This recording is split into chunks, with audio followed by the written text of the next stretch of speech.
Cukup banyak dia lakukan. Maka yang seperti ini terjadi dua pendapat. Kata Imam Asy-Syafi'i, qadha salat berlaku pada dirinya, tapi diberikan keringanan dalam qadha'nya.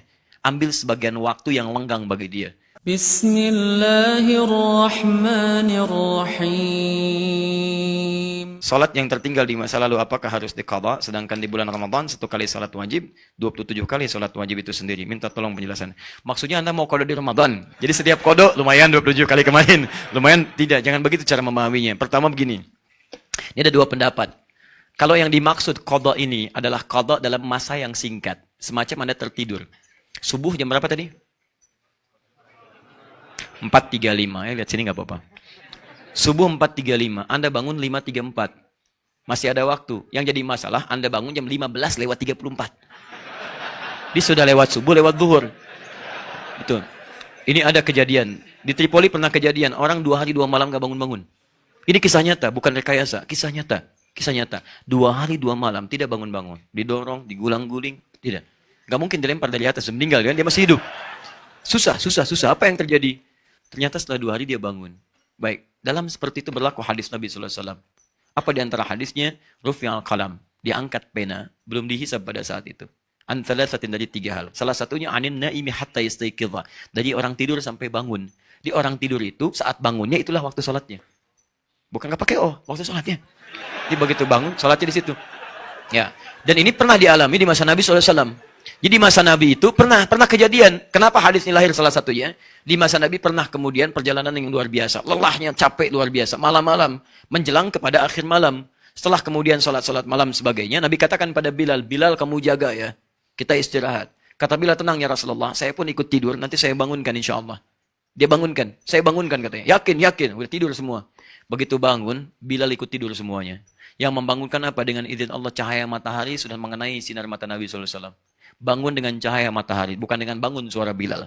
Nabi bangun, Bilal masih tidur.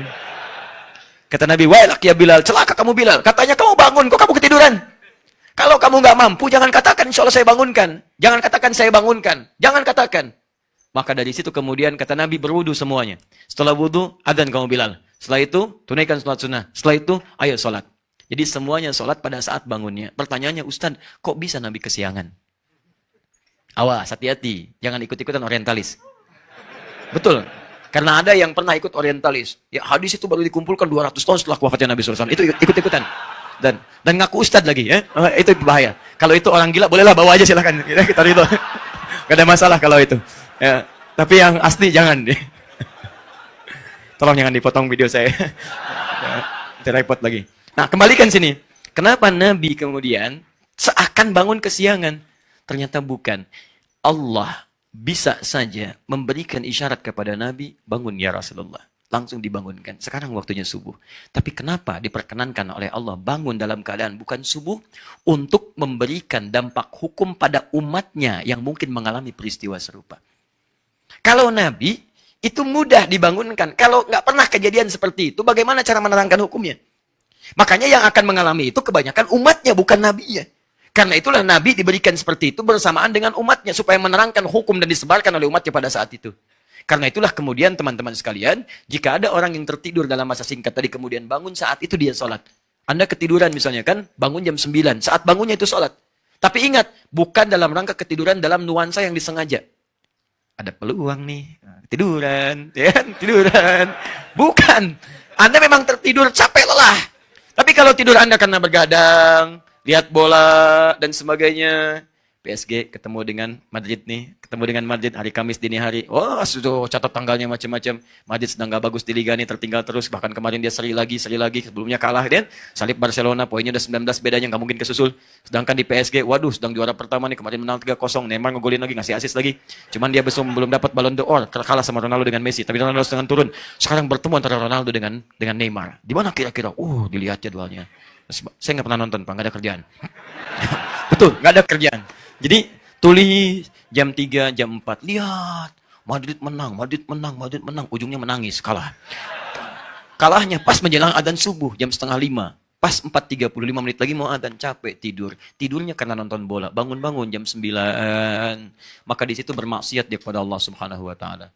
Dia tetap sholat saat bangunnya, tapi dia berdosa kepada Allah karena dia tidur dalam keadaan lalai di waktu sholat. Paham? Nah, jadi kalau sifatnya seperti itu, kodok dilakukan. Tapi kalau sifatnya dalam jangka waktu yang lama, atau karena perbuatan tertentu, misal ada mati suri, koma dia, belum titik, ya. Jadi dia masih hidup, nggak betul, masih hidup, tapi tidak ada aktivitas dan diam seluruhnya. Lama, setelah misalnya 10 tahun bangun. Misal, misal saja kan, atau janganlah 10 tahun, 1 tahun lah ya. Bangun misalnya, baik sehari kan 5 kali, kan? 365 hari kali 5 kali. Ya, berapa tuh? Berapa rakaat dia harus tunaikan? Kali 17.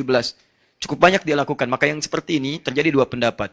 Kata Imam Asy-Syafi'i, qadha salat berlaku pada dirinya, tapi diberikan keringanan dalam qadha'nya. Ambil sebagian waktu yang lenggang bagi dia.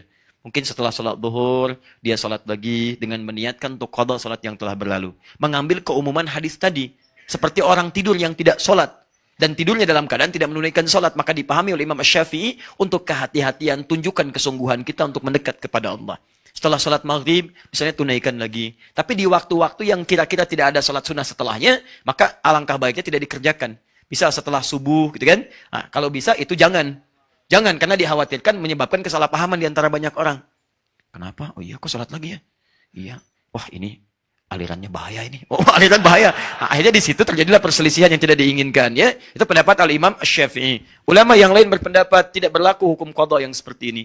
Cukup dia bertobat pada Allah Subhanahu wa taala, kemudian dia berusaha meninggalkan segala maksiat dan diisi dengan memperbanyak amal soleh setelahnya. Dia rajin zikir, tingkatkan amalan-amalan sunnahnya, salat sunnahnya ditambah lagi dan seterusnya. Kalau ini dilakukan, maka cukup kemudian menutupi kekurangan-kekurangan di masa lalu yang pernah ia kerjakan. Dua-duanya pendapat yang baik, tinggal bagaimana Anda memilihnya. Yang salah, yang sama sekali meninggalkan salat dan tidak mau mengerjakannya. Itu poinnya.